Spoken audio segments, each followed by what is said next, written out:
నమస్కారం. ఈ సరికొత్త విశ్లేషణకు స్వాగతం.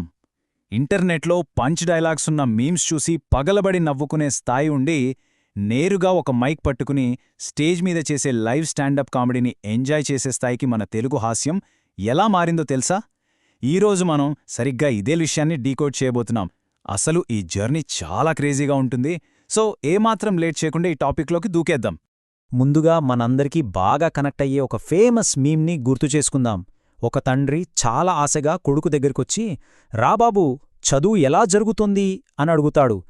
దానికా కొడుకు ఎంతో సీరియస్గా ఏమంటాడో తెలుసా?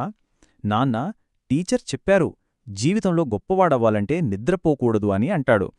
తండ్రి షాక్ అయ్యి, అందుకేరా బడుద్దాయి, రాత్రంతా మొబైల్ చూస్తున్నావా అని అడిగితే, అప్పుడా కొడుకు ఏమాత్రం తడుముకోకుండా, నేను భవిష్యత్తు కోసం సాక్రిఫైస్ చేస్తున్నానన్నా అని చెప్తాడు. అప్పుడు తండ్రి పగలబడి నవ్వుతూ, ఒరే, పని చేయకుండా షార్ట్కట్ వెతికేవాడు ఫ్యూచర్ కాదు గదా, కనీసం వైఫై పాస్వర్డ్ కూడా కనుక్కోలేడురా అని దిమ్మ తిరిగే పంచిస్తాడు. అద్భుతంగా ఉంది గదా! దశాబ్దాలుగా మన తెలుగు యూత్కి ఇలాంటి పదునైన చిన్న మీమ్స్ ఫార్మాట్ ద్వారానే కామెడీ అనేది ఎక్కువగా చేరువవుతూ వచ్చింది. కాని ఒకసారి ఆలోచించండి, అసలు మనం ఇక్కడిదాకా ఎలా వచ్చాం? ఈ హాస్యానికి పునాదులెక్కడ పడ్డాయి? మన తెలుగు హాస్యానికున్న మూలాలు కేవలం ఈ డిజిటల్ వీడియోలకే పరిమితం కాలేదు.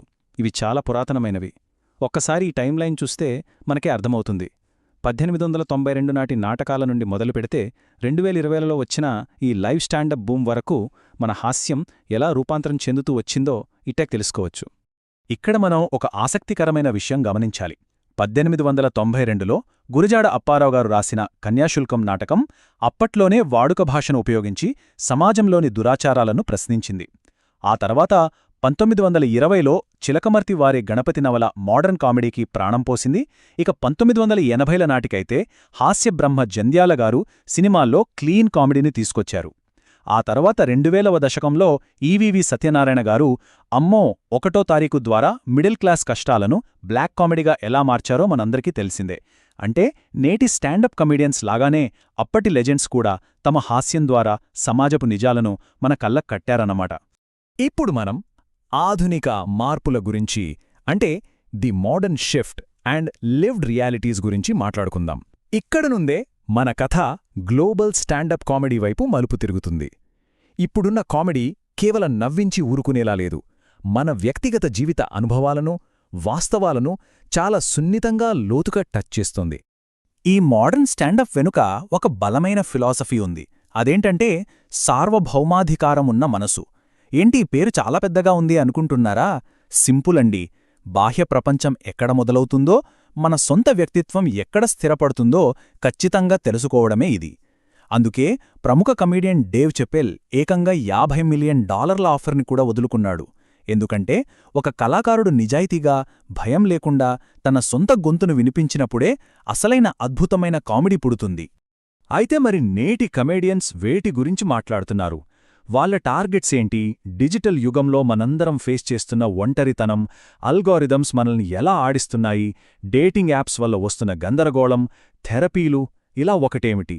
ఒకప్పుడు ఆధ్యాత్మిక గురువులుంటే ఇప్పుడు ఏ స్టాక్ కొనాలో, ఏ ఫండ్స్ కొనాలో చెప్పే ఫైనాన్షియల్ ఇన్ఫ్లుయెన్సర్స్ వచ్చేశారు. ఇవన్నీ మన రోజువారీ జీవితంలోని టెన్షన్లే కదా. ఉదాహరణకు 35. ఇది ప్రముఖ కామెడియన్ అజీం వనత్వాలా వయసు. తను జనరేషనల్ అనే షోలో ఒక అద్భుతమైన పాయింట్ చెప్తాడు. ఈ 35 ఏళ్ల వయసులో అల్గారిథమ్స్ పుణ్యమా అని ప్రపంచం మొత్తం మన అరచేతిలోనే ఉన్నప్పటికీ మనం లోపల ఎంతలా ఒంటరితనాన్ని అనుభవిస్తున్నాం అనే విషయాన్ని చాలా బ్రిలియంట్గా, సైలెంట్గా మనసుకు హత్తుకునేలా చెప్తాడు. అలాగే నిఖిల్ జైన్ హైదరాబాద్లో చేయబోయే షో పేరు విన్నారా? BTS బంబుల్ టిండర్ షాదీ.com. పేర్లోనే ఉంది కదా విషయమంతా. ఈ రోజుల్లో ఆన్లైన్ డేటింగ్ ఎలా తగలబడింది, సడన్గా మాట్లాడుకోవడం మానేయడమంటే ఈ గోస్టింగ్ గోలేంటి, అసలు ఈ మోడర్న్ రిలేషన్షిప్స్లోని గందరగోళాన్ని కాస్త డార్క్ అండ్ అబ్జర్డ్ హాస్యంతో అతను మనం ముందుంచుతాడు. ఇదంతా వింటుంటే మనకదే కదా అనిపిస్తుంది.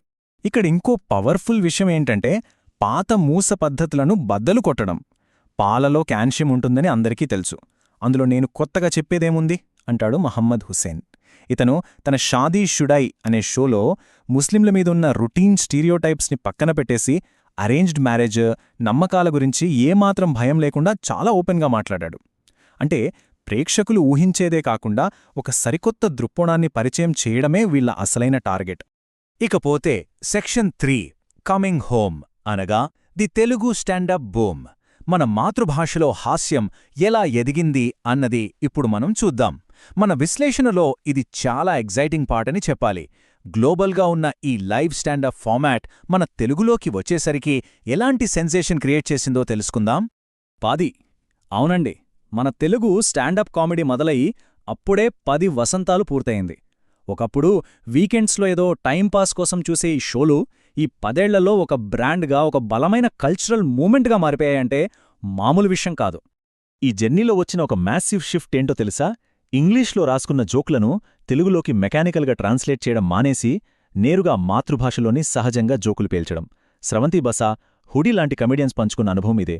ఒకప్పుడు వాళ్ళు ఇంగ్లీష్లో ఆలోచించి దాని తెలుగులోకి మార్చేవారు. కానీ ఇప్పుడు ఏకంగా తెలుగులోనే ఆలోచిస్తూ ఎంతో న్యాచురల్గా తమ ఒరిజినల్ ఫ్లోలో నవ్విస్తున్నారు. ఈ విషయంలో డాక్టర్ జాన్ పాల్ గారి మాటలు వింటే నిజంగా గూస్ బంప్స్ వస్తాయి. తెలుగు నా మాతృభాష కాబట్టి నా అబ్జర్వేషన్స్, నా పంచ్లైన్లు అన్నీ న్యాచురల్గానే లోకల్గా ఉంటాయి అంటారాయన. చూసారా, వీళ్ల టార్గెట్ ఎక్కడో ఉన్న హిందీ లేదా ఇంగ్లీష్ మార్కెట్ని పట్టుకోవడం కాదు, లోకల్గా ఉన్న మన తెలుగు ప్రేక్షకులతో ఒక స్ట్రాంగ్, ఆథెంటిక్ కనెక్షన్ని ఏర్పరచుకోవడమే. అసలు హైదరాబాద్లో ఈ సీన్ని మార్చేస్తున్న ఆ క్రేజీ వాయిసెస్ ఎవరో ఒకసారి ఫాస్ట్గా చూద్దాం. స్రవంతి బస మనందరికీ తెలిసిన కట్టుబాట్ల మేరే సెటైర్లు వేస్తుంటే, జాన్ పాల్ పక్కా లోకల్ పంచ్లతో అదరగొడుతున్నాడు.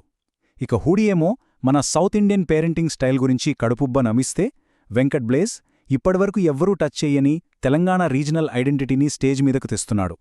అలాగే భగత్, అనుకంటి లాంటి వాళ్లు సోషల్ మీడియా ద్వారా వైరల్ అవుతూ గేట్ కీపర్స్నే బైపాస్ చేస్తున్నారు. అంటే మనవాళ్లకి సరైన రిప్రజెంటేషన్ లేకపోవడమే ఇంతటి అద్భుతమైన టాలెంట్ బయటపడటానికి ఒక రకంగా కారణమైందనమాట. ఇక ఫైనల్గా డయాస్పోరా ఎఫెక్ట్ గురించి ఖచ్చితంగా మాట్లాడుకోవాలి.